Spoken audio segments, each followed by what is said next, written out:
A gente vai começar a nossa aula de Gálatas e eu quero orar pedindo que Deus nos ajude, que Ele nos abençoe, para que a gente consiga aprender o máximo possível, ter uma manhã agradável de estudo da Palavra de Deus.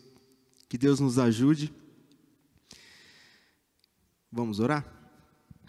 Senhor, nosso Deus e nosso Pai, te agradecemos por mais um dia. Te agradecemos pelo privilégio de estarmos aqui. Te agradecemos porque logo de manhã, quando abrimos os olhos e vemos a criação, tudo o que o Senhor fez, podemos contemplar tamanha grandeza e saber que o Senhor cuida de tudo e o Senhor não só criou todas as coisas, como também sustenta todas elas. E o Senhor nos tem dado o privilégio de te conhecer, de te adorar. Nos ajude, Senhor, pedimos que neste momento, onde nós vamos estudar um pouco mais da palavra, que o Senhor nos dê graça, que o Senhor nos ilumine o entendimento, para que possamos aprender os desafios que o Senhor tem para nós através das Escrituras. E mais do que isso, nós precisamos que o Senhor nos ajude a praticá-la. Oramos gratos em nome de Jesus. Amém. Então, meus irmãos, nós temos aí conversado sobre a epístola, a carta de Paulo aos Gálatas. Então, hoje nós vamos aprender mais sobre a epístola de Gálatas. Então, a verdade do Evangelho é o que tem que ser anunciado, é o que tem que ser pregado. E lá em Gálatas, na verdade, não é uma comunidade apenas. A região da Galácia, a qual o apóstolo Paulo se dirige, deixa eu voltar aqui. A gente está lá na frente, a gente já está no slide número 34. A gente vai rodar bastante ainda, revisando coisas que já vimos. Mas é interessante a gente observar que hoje, as pessoas, a exemplo daquela época, elas se infiltram nas igrejas, muitas delas, e tentam acrescentar algo ao Evangelho. Nós temos a verdade das Escrituras como nossa única regra de fé e prática, nada acrescentamos a ela, mas também nada podemos subtrair das Escrituras. Então, hoje, um ensino muito presente, em igrejas que não têm o mesmo comprometimento com o Evangelho é de que você precisa guardar algumas práticas, você precisa guardar alguns rituais. Chega a beirar isso, As pessoas elas vão incrementando culto, vão incrementando aquilo que elas ensinam, vão acrescentando. Então a gente vê, tanto hoje quanto naquela época, pessoas querendo acrescentar algo ao Evangelho, como se você precisasse guardar algumas práticas, ou você guarda um dia específico da semana, ou você precisa participar de alguns elementos da cultura judaica, enfim. Então, naquele tempo, o apóstolo Paulo tinha que lidar com isso. Muito provavelmente, não sei se você já tem essa informação, eu imagino que sim, a carta de Gálatas foi o primeiro livro do Novo Testamento a ser escrito. Foi por volta do ano 55, 57. Então a gente vê ali o evangelho muito inicial ali. Eles estão lidando com algumas questões iniciais. E se você vê também na carta de Gálatas, você vai ver o tom dessa carta. Ele é bem áspero. O apóstolo Paulo, ele está sendo bem duro com esses irmãos, Como eu disse, a região da Galácia, havia ali algumas igrejas, era formada por algumas cidades, e essa carta, ela circulou entre essas igrejas, entre essas comunidades. A Galácia era uma região. O pastor Márcio introduziu bem aqui a questão do contexto dessa importante carta. Os estudiosos, os teólogos, eles comparam a carta de Gálatas a Romanos. Eles falam que é uma espécie de um ensaio. Aquilo que Paulo desenvolveu mais profundamente em Romanos, ele começou em Gálatas. Então, ele tinha que lidar primeiramente com as ameaças feitas ao Evangelho, porque essas pessoas queriam acrescentar ritos judaicos, a circuncisão especificamente, porque eles diziam assim, se você conheceu o Evangelho, mas você não foi circuncidado, então você não é salvo, você não pode ser considerado um cristão. Então o apóstolo Paulo, ele escreve para combater essa heresia, desses falsos crentes, desses falsos irmãos, se é que podemos dizer assim. Então ele é bem duro nessa carta. Então ela estabelece os crentes na liberdade.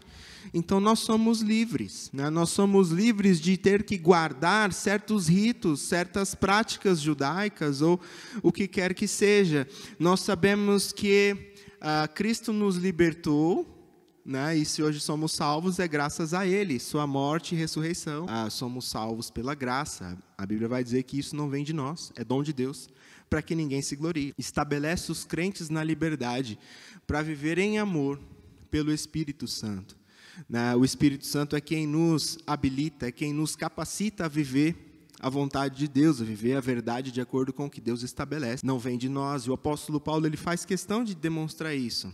Sempre que ele se refere, ele fala, olha, eu estou aqui, preso em algemas, em algumas oportunidades. Se você ler as cartas da prisão, se você ler Filipenses, você vai ver isso muito nítido, né?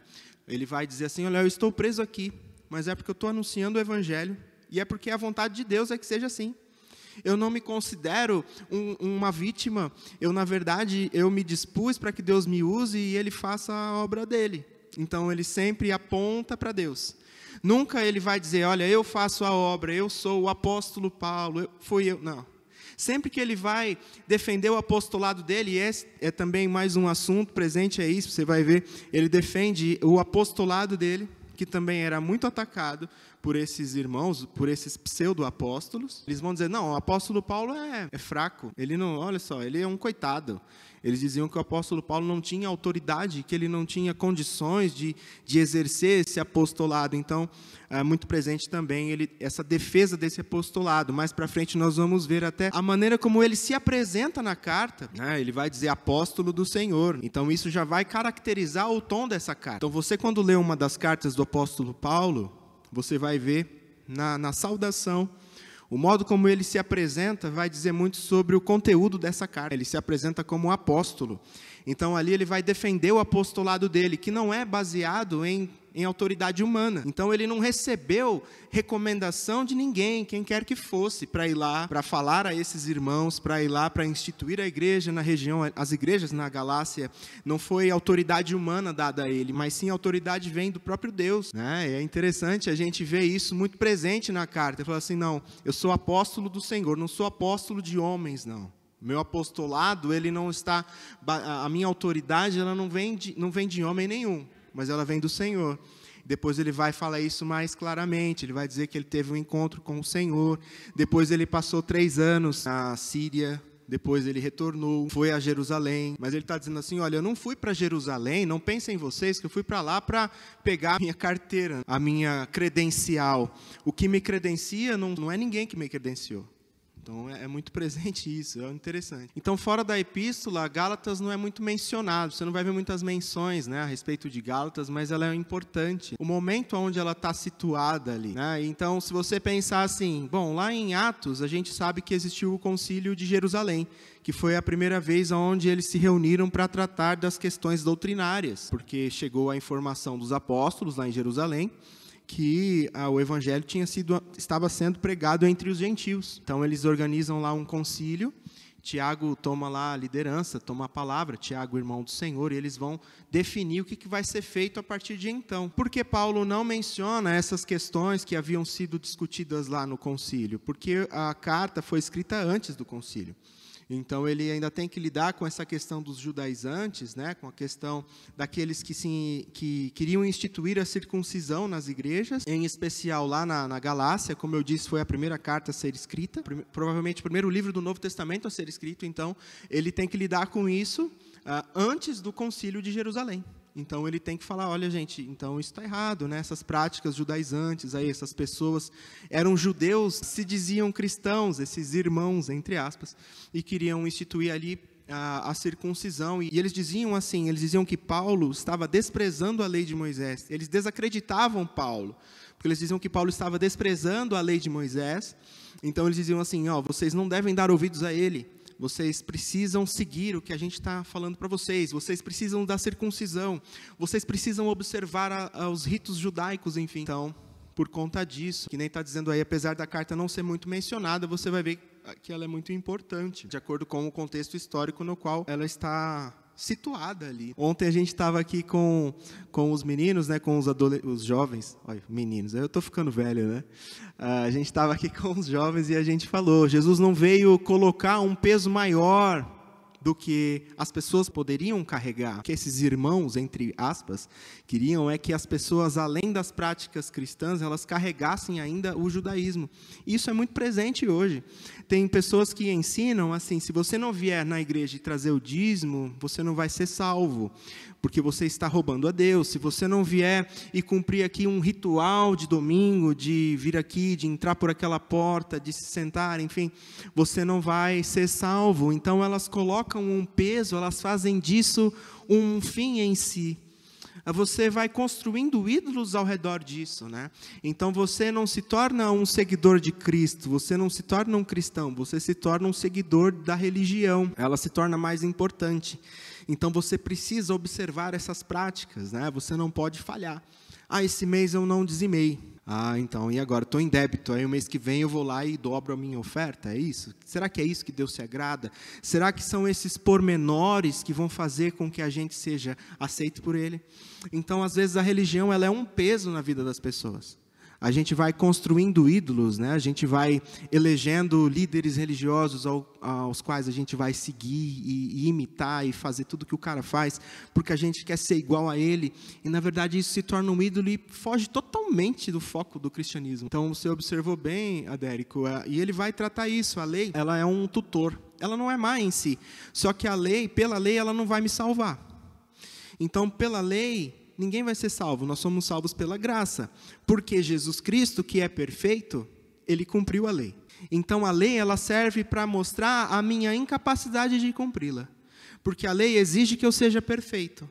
A lei vai exigir que eu faça exatamente todos esses pormenores. Ela vai exigir que eu seja rigoroso, criterioso em todas as minhas práticas. Só que isso não vai resultar em uma espiritualidade. Não é o fato de eu ser tão criterioso com as minhas práticas que vai resultar em um relacionamento com Deus. Então, o que Paulo está dizendo é assim, irmãos, vocês são livres de seguir os rigores da lei, não se tornem escravos dessas coisas, mas vocês são livres não porque vocês podem fazer o que quer, e isso também é presente, né, nas cartas de Paulo, nós somos libertos porque Cristo nos libertou. Então, Ele cumpriu toda a lei. Não que a lei seja ruim, mas ela aponta para quem é perfeito.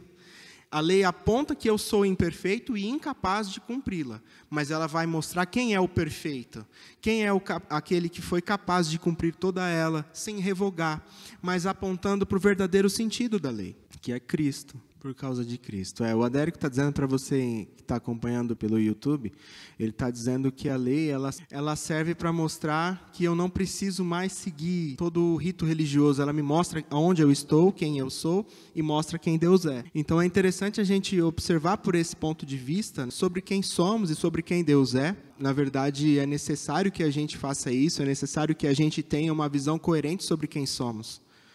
Incapazes e imperfeitos, diante de um Deus perfeito, diante de um Deus que é todo capaz, que tem todo o poder. E é Ele quem realiza toda a obra. Né? Então, como a gente mencionou há pouco, lembrando aqui do texto, né, a salvação não vem de nós, é dom de Deus, para que ninguém se glorie. Então, diante de Deus, eu não me justifico dizendo por aquilo que eu faço. O Adérico complementou dizendo assim que eu não faço como causa, mas sim como consequência daquilo que Deus fez. Então, o meu modo de vida santo, né, santificado, ele não é a causa pela qual eu vou ser salvo, ele é consequência. Não tem como eu viver de outra forma senão dessa. Uma vez que eu conheço a vontade de Deus, né, porque aí a gente não pode ir para um extremo de pensar assim, bom, eu sou livre e faço o que eu quero. Não. Eu sou livre para fazer o que Deus quer. Então, eu não posso deixar de lado a palavra de Deus. Demonstra o nosso amor em obediência, porque Deus se agrada de que nós o obedeçamos. Deus se agrada de que nós, entendendo a vontade dEle, a gente haja de acordo com ela. Então, é isso que a gente precisa ter em mente. A gente tem que viver de um modo que agrade a Deus como consequência daquilo que Ele já fez por nós. E tendo essa consciência da minha incapacidade de cumprir toda a lei. E ela é cumprida em Cristo, mas eu vivo de acordo com o que Ele quer, com os padrões dEle. Então nós adoramos a Deus, uma expressão de adoração a Deus, falei também ontem aqui com os meninos, com os jovens, uma expressão de adoração a Deus é que eu faça o que Ele quer do jeito que Ele quer, entendendo o que Deus deseja, entendendo qual a vontade dEle, eu tenho que agir de acordo com ela. Né? Não é só fazer por fazer como um fim, como eu disse aqui, é exemplo do que esses irmãos exigiam. Eles queriam que você fizesse, e isso se torna um fim em si. Quando a religião se torna um fim em si, ela se torna maléfica para nós. Ela nos distancia de Deus. Ela não é um fim em si, ela não pode ser considerada um fim em si. Então, não são as práticas, não é o cumprir desses rituais que vão me tornar, vão me aproximar de Deus.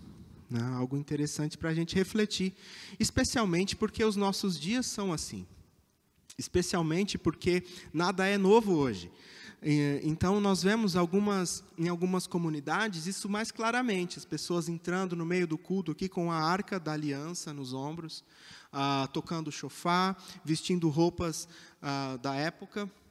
Será que esse é o tipo de culto que agrada a Deus? Será que é isso que eu tenho que fazer para demonstrar a minha espiritualidade? Então, as pessoas vão assimilando essa cultura, né? Elas vão colocando isso como uma prática necessária no culto, né? Isso influencia a liturgia, influencia o que as pessoas creem, influencia o que elas ensinam. Sendo que o nosso ensino, né? O evangelho, que o apóstolo Paulo vai tratar no capítulo 1, a gente vai dar uma lida mais à frente, ele vai dizer assim, eu fico muito admirado de vocês tão logo passarem de um evangelho para outro evangelho que não é outro. Então, assim, aquilo que a gente ensina está relacionado diretamente com aquilo que a gente pratica. Então, se eu ensino um evangelho adulterado, e é isso que Paulo vai defender, a defesa dele não está só no apostolado, a defesa também é do evangelho, porque isso vai causar um escândalo na comunidade. A comunidade vai ficar escandalizada, ou então vai causar uma partição, né? Dentro da mesma comunidade, você vai ter que lidar com judaizantes, uma ala dentro da igreja querendo cumprir as práticas judaicas, e você vai lidar com outros que não, mas ao mesmo tempo que eram liberais. Enfim, você vai criando fragmentos dentro da comunidade, sendo que o evangelho ele é um só. O evangelho anunciado ele tem que ser um tanto para judeus quanto para gentios. E isso ele vai tratar também. É uma comunidade que é diversificada, mas isso é mais presente em Efésios. Se você ver, ele vai tratar judeus e gentios, mas em uma comunidade só. Então, a mensagem que a gente anuncia, ela é a mesma, tanto para judeus quanto para gentios. Nós não temos que assimilar as práticas judaicas e também não temos que assimilar as práticas pagãs do culto desses irmãos que viviam no paganismo, né, nesse politeísmo, enfim. Então, o evangelho, a mensagem do evangelho, ela não pode ser adulterada, no sentido de que eu vou tirar alguns elementos para que ela se harmonize mais com a cultura, ou eu vou acrescentar alguns elementos para que ela se harmonize com o judaísmo. Então, o evangelho que a gente anuncia, ele reflete muito na prática. Se não me engano, em Colossenses vai tratar muito disso, a questão dicotômica, que a gente fala assim, bom, aqui é a igreja, eu ajo assim, na minha vida eu ajo diferente. Na verdade, não. A gente não tem que viver essa dicotomia. Nós somos seres salvos por Deus. Deus nos olha e nos vê por inteiro. Ele se preocupa, no sentido de cuidar com as práticas que realizamos e também com aquilo que cremos. Porque aquilo que fazemos é resultado daquilo que cremos. Então, essas duas coisas elas não estão separadas. Então, a gente tem aí o propósito, a quem Paulo chama de falsos irmãos, que nem eu falei, provavelmente eram judeus vindos de Jerusalém. A grande ideia, já que eu não gosto do discurso de Paulo, já que eu não gosto do que ele está falando, o que eu faço? Eu ataco ele. Eu vou desacreditá-lo. Eu vou dizer que o ensino dele não é verdadeiro. Então, eu estou dizendo assim, bom, eu vim de Jerusalém. Estou dizendo para vocês que vocês precisam se circuncidar. E vocês precisam também ser observadores da lei de Moisés. Paulo está dizendo o contrário. Paulo está dizendo que vocês não precisam cumprir a lei. Que absurdo! Como assim?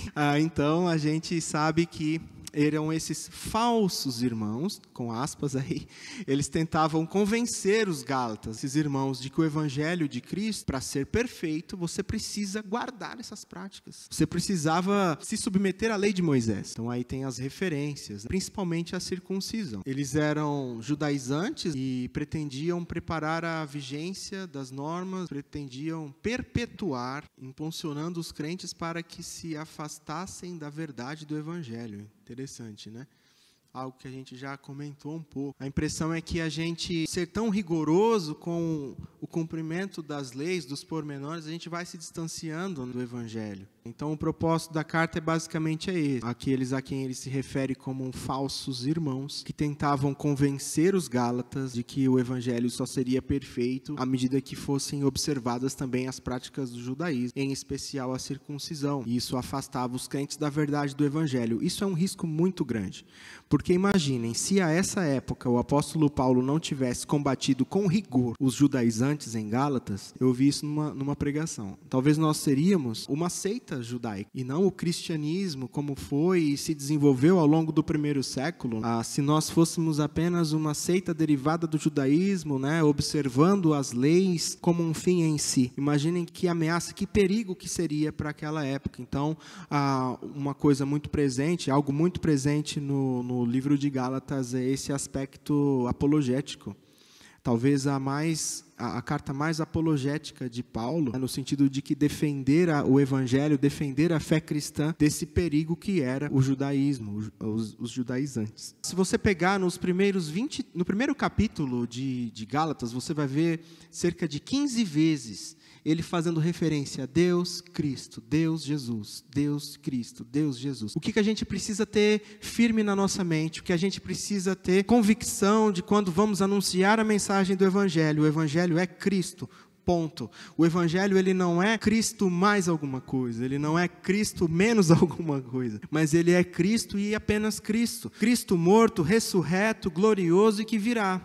Então a gente cria meios, né, estratégias, entre aspas, estratégias para que possamos alcançar pessoas, divulgamos por meio de folhetos, de panfletinhos. Então a gente vai lá e anuncia, olha, Jesus te ama, que bom que Ele me ama. E de fato Ele ama, só que Ele requer que nós nos arrependamos. Tem relação com aquilo que o Adérico falou. Nós temos que ter uma visão adequada acerca de nós mesmos, acerca de quem somos. E o Evangelho que é anunciado hoje, muitas vezes ele coloca o homem num lugar que não lhe cabe. Nós somos muito bons em fazer pedestais para as pessoas, né? E muitas vezes nós nos colocamos nesses pedestais. Então a minha mensagem, quando eu vou anunciar a Cristo, eu não devo anunciar uma mensagem humanizada, pensando assim, olha, você é o ponto principal da criação, sem você, nossa, imagina do que seria de Deus, né? Muitas vezes as pessoas, é assim que elas agem, é assim que elas pregam, mas pense, sem você, Deus continua sendo Deus. Então o Evangelho ele tem que me confrontar no sentido de que eu tenho uma visão errada acerca de quem eu sou. Eu preciso que o Evangelho me mostre quem eu realmente sou diariamente. O Evangelho ele é a nossa vida. Ele não é apenas o ABC, o inicial da alfabetização da vida cristã. Ele é o alfabeto todo. Ele não é apenas algo que eu começo quando eu estou iniciando ali, como a gente costuma dizer, o novo convertido. Então a gente muitas vezes pensa que o Evangelho é coisa de novo convertido. Então se eu já me batizei, se eu já estou caminhando com Cristo há bastante tempo, então eu não preciso mais do Evangelho. Na verdade, o Evangelho é a nossa vida, porque ele vai nos mostrar tudo em nós que precisa ser mudado. Quem de nós aqui pode dizer que já alcançou um nível de maturidade ao qual não precisa aprender nada acerca das Escrituras? Ninguém, óbvio.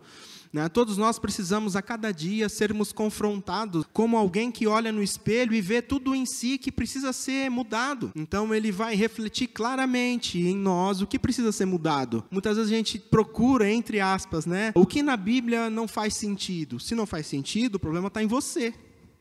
Não está nas Escrituras, A Bíblia não precisa de atualização, porque ela é supracultural, ela está acima da cultura.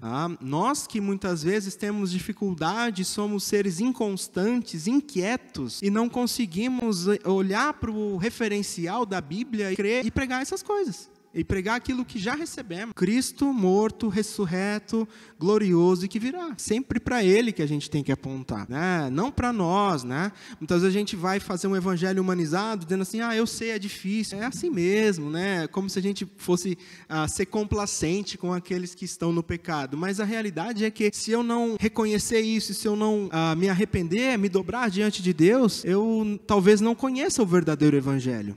que o verdadeiro evangelho ele vai me confrontar. O Adérico está falando que o viver é Cristo, né? A nossa vida é viver a Cristo, é vida de Cristo. Sabemos que há uma perspectiva futura de que ele virá. Aguardamos a vinda de Cristo e o evangelho, ele nos diz isso. Jesus, ele tem todo o poder e ele vai dizer, olha, quando seria o tempo em que ele iria restaurar o reino a Israel?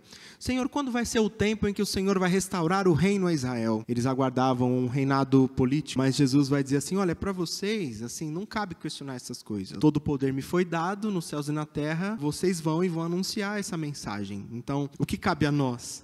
Fazer aquilo que Deus mandou fazer. Ele tem todo o poder e ele nos comissionou a fazer isso, a ir e anunciar, pregar. Nosso papel é fazer discípulos e batizar, né? Aquela é a grande comissão. A gente tem que batizar em nome do Pai, do Filho e do Espírito Santo, ensinando a guardar tudo que vos tem ordenado, e eis que estou convosco até a consumação dos séculos. Então, nos dá missão, isso nos dá sentido, isso nos dá confiança, porque sabemos que Ele está conosco e sabemos que Ele virá. Então, o nosso papel, enquanto cristãos, enquanto discípulos, é fazer discípulos, evangelizar. Então essa é a nossa vida. A vida do discípulo é seguir aquilo que o mestre manda. Então ele mandou a gente fazer discípulo. E isso muitas vezes se perde, né? A mensagem do evangelho é essa. Provavelmente Paulo escreveu entre os anos 55 e 60, talvez ele estava em Corinto quando ele escreveu. As comunidades da Galácia, elas foram instituídas na primeira viagem missionária do apóstolo Paulo, então por volta dessa data que ele escreve a carta, algo em torno do ano 57 até o ano 60. Então os destinatários da carta, os gálatas eram inicialmente indo-arianos, vinham da região celta, eles que haviam se estabelecido ali por volta de 278 a.C., seus remanescentes atravessaram o Helesponto, que é a região da Turquia, ali. Uma região que é próximo da Europa, seria ali entre a Europa e a Ásia, né? Vamos abrir a Bíblia, se vocês estiverem com a Bíblia aí. A gente vai ler do 28 até o 29, 28 e 29, tá? É Atos 15, 28 e 29. O concílio, como a gente já tratou inicialmente, ele veio para resolver essa questão. Chegou ao ouvido dos apóstolos que o evangelho havia sido pregado entre os gentios, enfim. Então eles vão lá e convocam esse concílio. E o que ficou? Qual foi o resultado disso? Então Tiago tomou a palavra, estava liderando ali a reunião com os irmãos e foi decidido o seguinte: pois pareceu bem ao Espírito Santo e a nós não impor a vocês nenhum peso maior que estes poucos requisitos. Abstenham-se de comer alimentos oferecidos a ídolos, de consumir o sangue ou carne de animais estrangulados e de praticar a imoralidade sexual. Farão muito bem se evitarem essas coisas, que tudo lhes vá bem. Então eles decidiram, não impor nada além disso que foi decidido. Se abster das relações sexuais ilícitas, da comida sacrificada a ídolos e dos animais mortos por estrangulamento. Então era uma prática, na hora que eles sacrificavam os animais, por sufocamento, que o sangue continua no animal, o sangue permanece no animal, e era assim que eram consumidas as carnes, com o sangue. Talvez, não sei se isso influencia em algum processo de cozimento da carne ou de preparo, o fato é que ela pode ficar mais macia por conta disso. Enfim, o fato é que a orientação, aquilo que foi decidido é que eles não comeriam carne de animais mortos por sufocamento, e sim mortos quando o sangue escorre. Enfim, eles matam, sacrificam o animal e deixam o sangue desse animal escorrendo, e a partir daí eles vão preparar essa carne, processar essa carne para vender. E era comum também, você vê em açougues, na época, eles sacrificavam os animais e ofereciam esses animais em rituais para os deuses deles. Então ele está dizendo assim, olha, se abstenham dessas práticas, também das relações sexuais ilícitas, e vocês vão proceder bem se assim fizerem. Eles não acrescentam, não colocam nenhuma questão moral ou ética além dessas. E muitas vezes a gente se depara com aqueles que querem colocar questões morais e éticas de costumes. A gente tem muitas vezes uma pauta muito maior de costumes nas igrejas do que daquilo que realmente necessita, daquilo que realmente é necessário. Então muitas vezes a gente despreza o conteúdo ensinado nas Escrituras, a gente passa por cima, não expõe biblicamente, não expõe os livros das Escrituras, a pregação não é expositiva, a pregação vai de acordo com a vontade do pregador, de acordo com aquilo que ele acha interessante. então não há exposição de livros, não há exposição bíblica, não há... A exposição ao conteúdo bíblico é mínimo. O que há muito é assuntos relacionados a costumes. Você pode isso, você não pode isso. Você pode comer isso, você não pode isso. Você pode frequentar um lugar e você não pode outro. Você pode usar essa roupa e não pode essa. E muitas vezes as pessoas vão atrás dessas coisas. Porque é muito legal, é muito bom quando eu vou num lugar onde eu saio de lá dizendo, eu posso isso, isso, isso, e eu não posso isso, isso e isso. Coisas simples ali que eu mesmo vou fazer. Ao invés disso, quando a gente se depara confrontado com os nossos pecados, com aquilo que está em desacordo com a vontade de Deus, é muito mais doloroso, é muito mais difícil de que nós abramos mão destas coisas. Então é muito mais fácil. Existem pessoas que vão atrás disso porque elas querem. Elas querem uma pauta voltada aos costumes. Então aí está o pano de fundo, a passagem que a gente leu quase agora, tá? Eu quis resumir apenas o desfecho, mas aí está dizendo, é o concílio de Jerusalém. Está lá em Atos 15, tá bom? Se você quiser ler depois aí, é interessante que situa bem a gente no ponto em que estamos. Então, como a carta foi escrita antes, eles ainda não tinham esse veredito, esse resultado, mas é mais ou menos isso. Então, logo após isso, Paulo recebeu a notícia de que essas pressões estavam sendo aplicadas às jovens igrejas, que ele e Barnabé haviam fundado, menos de um ano antes. Você vê que interessante. Questões que hoje a gente já tem até nome para elas, gnosticismo, ou a gente tem lá elementos judaizantes, né? Então eles estavam ainda muito iniciais a princípio, no primeiro século, né? Por volta do ano 55, 60, mas eles já tinham que lidar com essas ameaças, e eram ameaças muito sérias. O apóstolo João, ele escreve, ele lida diretamente com o gnosticismo, ainda sem esse nome, mas o fato é que se não houvesse a carta de João, as cartas de João, 1ª, 2ª e 3ª João, a gente não iria ter um combate duro com relação ao gnosticismo. Então, o evangelho, ele sofreu ameaças com relação à divindade de Cristo, ou com relação à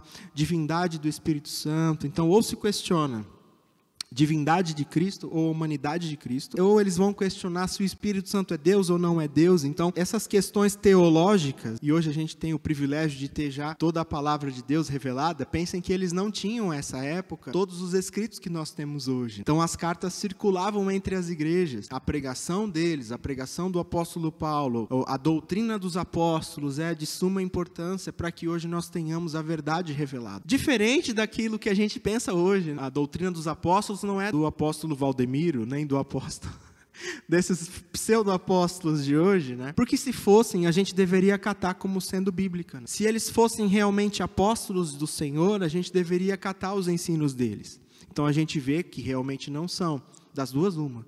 Ou eles não são, ou os ensinos não são verdadeiros. Na verdade, as duas coisas, eles não são e os ensinos também não são. O fato é que o apóstolo Paulo teve que lidar com essas ameaças, e eram ameaças muito sérias. Enfim, hoje elas se repercutem. Existem seitas que ensinam que Cristo não é Deus, ou ensinam que Cristo não foi homem, não veio como em forma humana na Terra. O que de fato é importante que nós, ainda que não compreendamos na totalidade, mas saibamos que Cristo foi 100% Deus, 100% homem. Quando nós anunciamos algo diferente disso, estamos correndo um sério risco. Então, enfim, ele teve que lidar com isso, né, com a ameaça da circuncisão, a ênfase. Não há nenhum evangelho além de Jesus Cristo. Então, a gente vê a inconstância desses irmãos que muito depressa receberam o evangelho. Então, a gente vê, eles receberam o evangelho com alegria. Muito rapidamente, o evangelho cresceu e se espalhou. Vocês viram lá que em cerca de um ano, o apóstolo Paulo, ali, juntamente com Barnabé, que eles foram separados, ele vai contar um pouco sobre isso. Ele vai dizer assim, olha, eu fui encontrado por Cristo no caminho de Damasco, fui para a Síria, fiquei 3 anos lá, depois voltei, fui para a minha igreja, que era em Antioquia da Síria. Então, lá em Antioquia da Síria, os irmãos já perceberam a necessidade de enviar alguns irmãos dentre essa comunidade para que fossem pregar o evangelho. Então, ali a gente já vê o surgimento desse caráter missionário da igreja.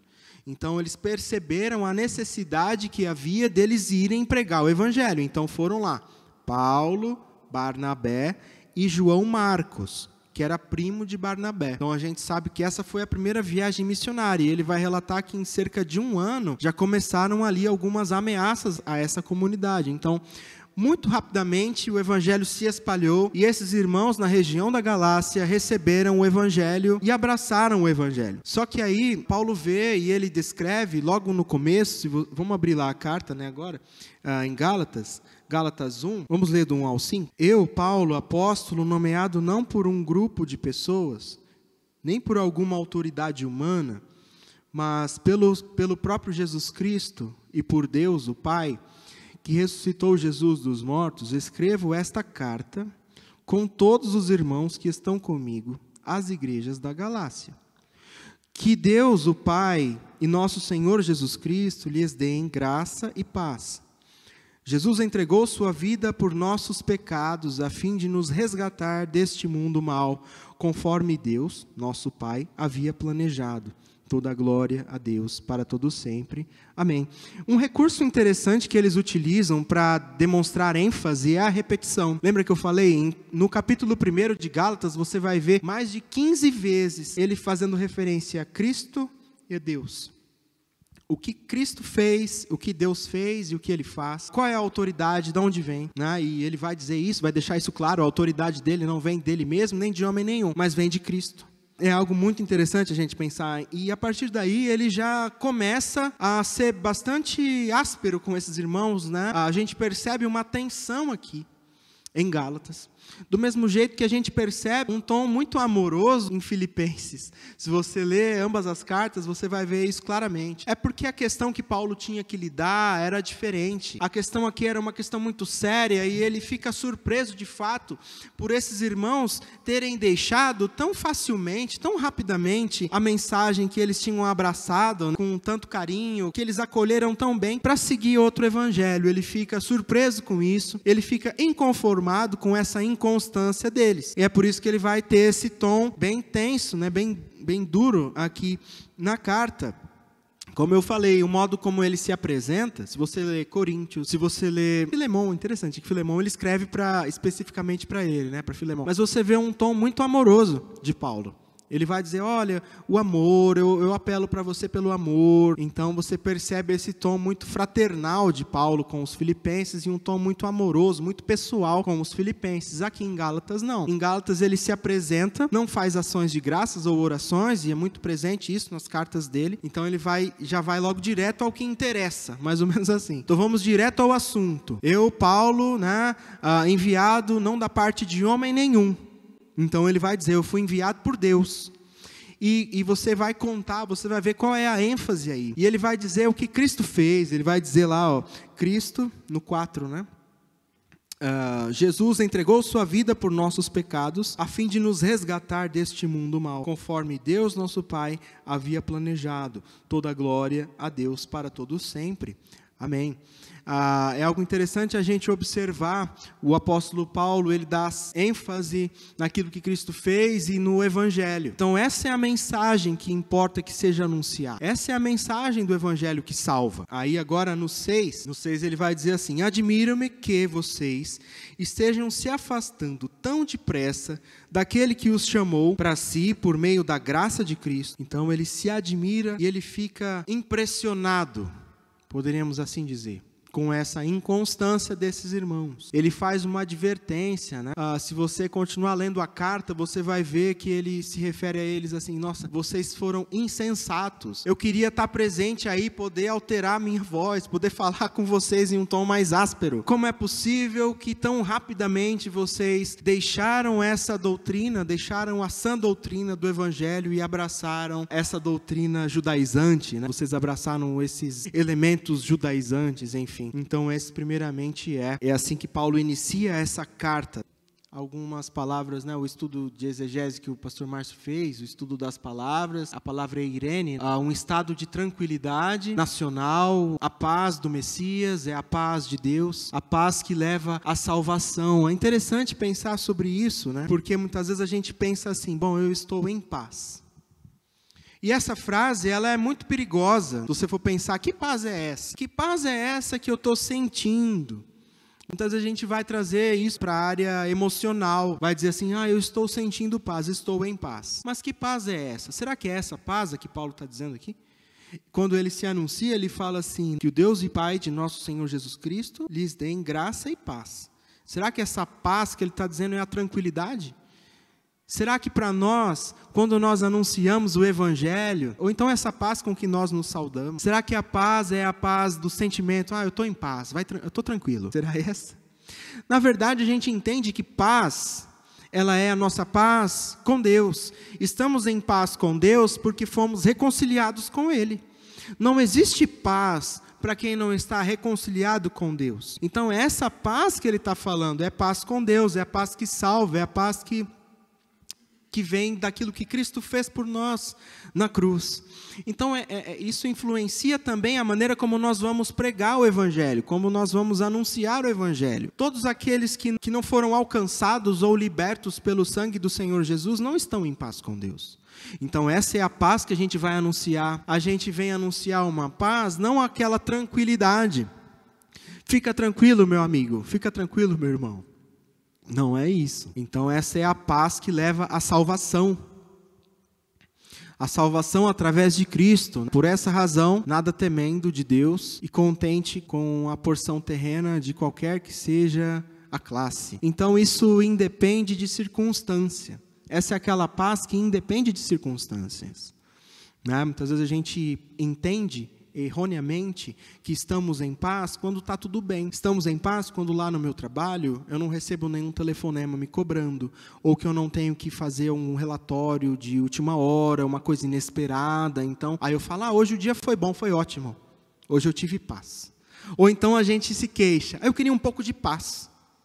Senhor, me dá um pouco de paz. Que paz é essa que a gente pede? Que paz é essa que eu quero desfrutar? E que paz seria mais importante, que circunstância seria melhor do que saber, reconhecer que nós temos paz com Deus e que fomos reconciliados com Ele. Essa é a verdadeira paz, é isso que importa. Então a gente muitas vezes vai se cercando de circunstâncias às quais a gente vai atribuindo valor e vai atribuindo significado e vai dizendo, isso é importante para mim, é importante que eu tenha no meu emprego a paz.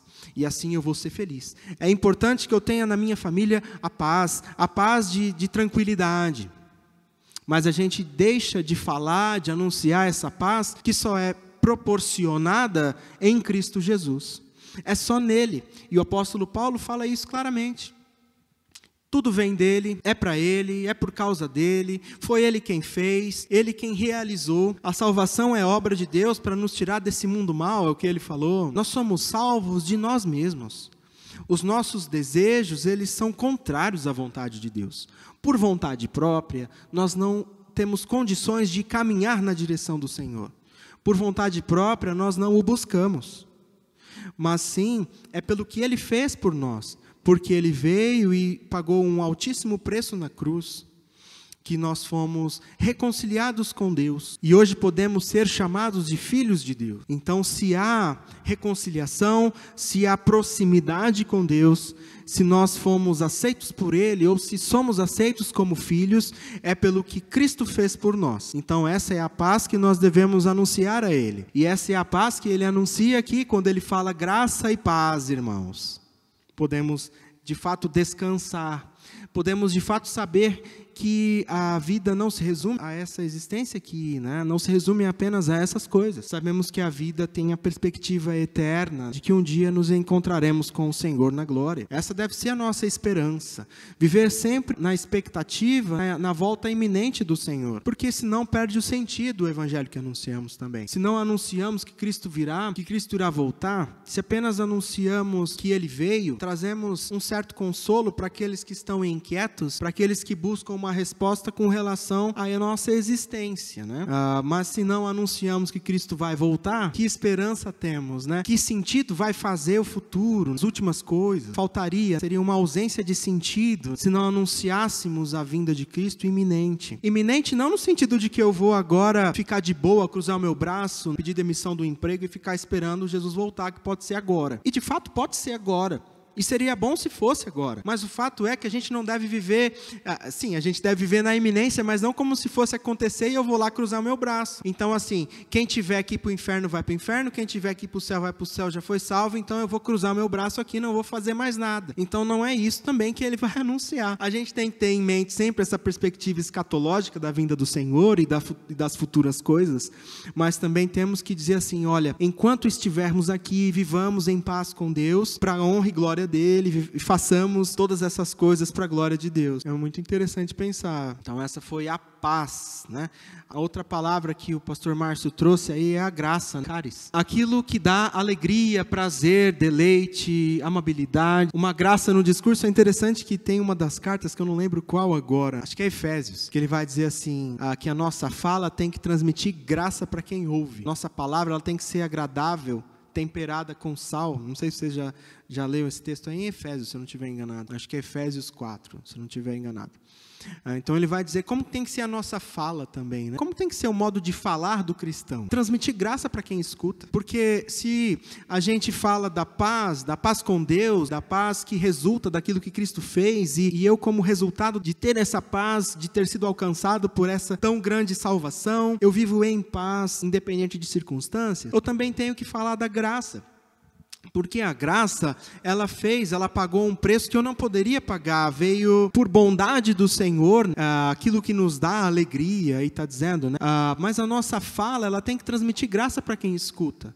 E ele está, uma das possíveis definições, uma das prováveis definições, é a graça no discurso, na fala. Então a gente, ao anunciar o Evangelho, a gente tem que transmitir a graça. Se a gente precisa anunciar o Evangelho e que as pessoas reconheçam a condição onde elas estão, elas também precisam entender pela graça do Senhor, esse alcance, que fomos alcançados por ela, por tamanha bondade do Senhor, por tamanha misericórdia, porque isso mais do que mereçamos, graça do Senhor, ela faz por nós aquilo que nós não poderíamos fazer, aquilo que nós não merecemos, e a misericórdia, ela não nos faz aquilo que nós merecemos. Então, por graça que nos alcança e nos concede aquilo que não merecemos, é um favor imerecido, nós recebemos a Cristo, a salvação, por misericórdia dele, nós não recebemos aquilo que mereceríamos. Todos nós mereceríamos, e é mais do que justo, o juízo e a condenação. É isso que a gente merecia. Então a nossa fala, ela, apesar de ser um discurso bem duro, porque ele vai contra aquilo que as pessoas muitas vezes pensam, aquilo que elas desejam. Muitas vezes a gente tem que dizer, olha, você precisa se arrepender, dizer a alguém, você precisa mudar de vida. É muito duro, porque a pessoa viveu, às vezes, a vida toda daquela forma, daquele jeito, tendo aqueles paradigmas, né? Assim que ela vive, assim que ela age. Então, você mostrar para ela tudo que não está de acordo é duro, mas também você mostrar que existe um Deus que é gracioso e que alcança e que concede por bondade dele misericórdia, isso é gracioso, isso transmite graça para quem ouve, isso transmite alegria, isso é algo amável. É interessante pensar aí sobre a graça, sobre essa graça que ele está falando, sobre essa generosidade, sobre a generosidade de Deus, sobre um privilégio. Privilégio implica em responsabilidade. Se fomos alcançados por tão grande salvação, vivamos então do modo que agrada ao Senhor. Vivamos do modo que Ele deseja. É interessante tanto falar dessa paz com Ele e falar dessa graça. Então aí tem mais, os versículos 1 e 2, aqui ele está dizendo... Lembra que eu falei, ele faz questão de mencionar que ele não é apóstolo da parte de homem nenhum? Tem a ver com isso aí, do versículo 1 e 2, tá? Então o status dele é de um representante autorizado, um apóstolo quer dizer isso, tá? Apóstolo quer dizer um mensageiro, alguém enviado. É evidente que a gente muitas vezes vai ver, as palavras elas vão ganhando sentido, significado. O pastor Márcio falou de mártir, a palavra martirel, ela foi ganhando sentido e significado, porque mártir quer dizer testemunha. A palavra mártir é uma palavra do grego, que quer dizer testemunha. Mas é interessante você ver como ela foi evoluindo, a ponto de hoje nós entendermos que um mártir é alguém que morre em favor de uma causa. A história é que o mártir era aquele que era chamado para dar testemunho num julgamento, num tribunal. O mártir, ele falava sob juramento. Então, à época, a pessoa poderia ser acusada de ser um cristão e ela seria presa. Então, chamava alguém para testemunhar. Esse aqui é o mártir. O mártir é testemunha. Então ele tinha que dizer a verdade, sob juramento. E o fato é que, por dizer a verdade, ele poderia ser preso também. E ele fazia questão de dizer a verdade. Ele dizia a verdade, e isso se tornou sendo sinônimo de mártir, de alguém que morre em prol de uma causa. Então a pessoa, por dizer a verdade, poderia ser presa e morta, mas ela dizia a verdade. Então é daí que vem o sentido da palavra testemunha. Mártir em grego é testemunha inicialmente, mas ganha esse sentido de alguém que morre por uma causa, porque a pessoa fala a verdade. Então ele vai dizer apóstolo, então representante autorizado, é um apóstolo. Ele fala do Senhor Jesus e de Deus que ressuscitou Jesus dentre os mortos. Aqui está o trecho no grego, ó, aqui está dizendo Paulo, apóstolo, que não de homem, é mas, né? A palavra mas, ela tem um significado precioso, né, gente? Para o português, para o grego também. Mas é interessante você pensar que o mas, ele vai dizer que vai ter algo contrário, né? Ele é uma partícula, agora eu não sei definir, olha só, é uma conjunção? Não. Mas é uma conjunção, né? Então, ele vai trazer um outro sentido para o que ele está falando. O português não é o forte, mas o fato é que a gente precisa se atentar que a palavra mas é importante. Tá bom? E ele vai dizer, bom, eu não sou apóstolo da parte de homem nenhum, mas da parte do Senhor Jesus. Tá bom? Aí o que ele está dizendo, tá? Graça e paz vos sejam desejadas para os Gálatas, Pai soberano, Salvador, Jesus, os quais pertencem à eterna glória. Então ele está defendendo isso, ele está dizendo, olha, eu não sou da parte de homem nenhum. Não vim aqui representando homem nenhum, não estou querendo representar a ideia de ninguém, não vim aqui com carta de recomendação de ninguém, de Jerusalém ou de onde quer que seja. Eu estou aqui da parte de Deus. Então, assim, a minha autoridade, o meu apostolado, se eu fui enviado como um representante do Senhor, isso não vem da parte de ninguém, não. Não é da parte de homem nenhum, mas é da parte de Deus. Então, é isso que ele faz questão de dizer, logo no início da carta. Então, ali ele tem a saudação muito breve, e ele já começa falando, olha, eu sou apóstolo aqui, represento o Senhor. E aí depois ele vai dizer, né, a graça e paz da parte de Deus Pai. Essa paz, como a gente já falou bastante aqui acerca dela, ela vem da parte de Deus. Ela não vem da parte de homem nenhum também. Se o apostolado dele vem de Deus e não vem de homem nenhum, essa paz, ela vem como decorrência daquilo que Deus fez, né, na obra da cruz. Em Cristo Jesus. Então essa paz, ela vem da parte de Deus. E isso nos dá a esperança. O evangelho que nós anunciamos nos dá a esperança de que essa paz vem da parte de Deus. Não vem da parte de homem nenhum. Por isso que ela independe de circunstâncias. Então é isso que ele está dizendo aí. A gente já está caminhando para o fim, gente. Ele vai dizer no 6:9, 6 de 1 a 9, então ele fica admirado de que eles passassem tão depressa daquele que os chamou na graça de Cristo para um outro evangelho. Ali também tem um jogo de palavras, porque outro, a gente também tem no grego a questão, pode ser outro substituto da mesma espécie, mas pode ser um outro, um substituto de outra espécie, tem a ver com a palavra héteros e a palavra allo. Então, ele trabalha com esse jogo de palavras, é algo bem interessante. Semana que vem a gente dá continuidade, tá bom? Pensando naquilo que a gente aprendeu, o que precisamos lembrar é que essa paz que anunciamos, o evangelho que anunciamos, ele vem de Deus. Ele não é particularmente de homem nenhum, não é mensagem de homem. Nós não estamos interessados em estabelecer costumes aqui. Nós não estamos interessados em colocar nas costas das pessoas um peso extra para elas levarem. Aquilo que tem que ser evidenciado é o evangelho. É o evangelho que salva, é o evangelho que dá esperança, é o evangelho que reconcilia, porque essa é a mensagem que a gente anuncia, paz com Deus, reconciliação por meio de Deus, da cruz. Então é isso que a gente tem que anunciar. Em 2019 eu li um livro que falava sobre igreja. É uma da série 9 marcas. Ele vai tratar que, assim, existia uma igreja fictícia que ele batizou de Evangelho Mais. Então é uma igreja que lota. Todo domingo você vai ver a igreja cheia. Mas lá era uma igreja que tinha programações. É uma igreja que pensava em alcançar pessoas na onde elas tinham alguma necessidade, algum incômodo delas. Então a igreja oferecia o Evangelho mais alguma coisa. Então eu ofereço o Evangelho mais. Não apenas o evangelho puro. Então, o que a gente tem que oferecer, o que a gente tem que pregar é o evangelho puro, não o evangelho mais. Porque o evangelho mais é esse que enche igrejas, é esse que é adulterado, né, no sentido de torná-lo mais agradável ao paladar. Então, você coloca um pouco de água. Está difícil para você engolir, coloca um pouquinho de água. Então, fica mais fácil, né? Então, muitas vezes as pessoas pregam o evangelho mais da conveniência, do que é mais cômodo, enfim. E isso é o que a gente precisa olhar, ter cuidado quando a gente prega o evangelho. E a nossa vida é uma pregação do evangelho, né? Que a nossa vida seja uma pregação e que aquilo que as pessoas lerem através da nossa vida seja algo real, algo verdadeiro, seja algo sincero, algo que é coerente com aquilo que nós dizemos crer. Porque se nós dizemos crer em uma mensagem e nós vivemos de outra maneira, essa nossa incoerência faz com que as pessoas olhem e vejam algo que não comunica, algo que não é real, que não é verdadeiro, fica muito filosófico, enfim, fica muito no discurso apenas. Vamos orar? Pedindo que Deus nos abençoe, que Ele nos dê graça, que possamos hoje ter um domingo tranquilo, em casa, lembrando daquilo que Ele fez por nós, né? Que façamos também isso com alegria, né? Que é um prazer, não é um peso. Vivamos a vontade do Senhor, para a glória dEle. Senhor, nosso Deus e Pai, te agradecemos pelo dia de hoje, te agradecemos por este domingo, pedimos que o Senhor nos perdoe, ó Deus, pelos nossos pecados, pedimos que o Senhor nos conduza em conformidade com a sua vontade.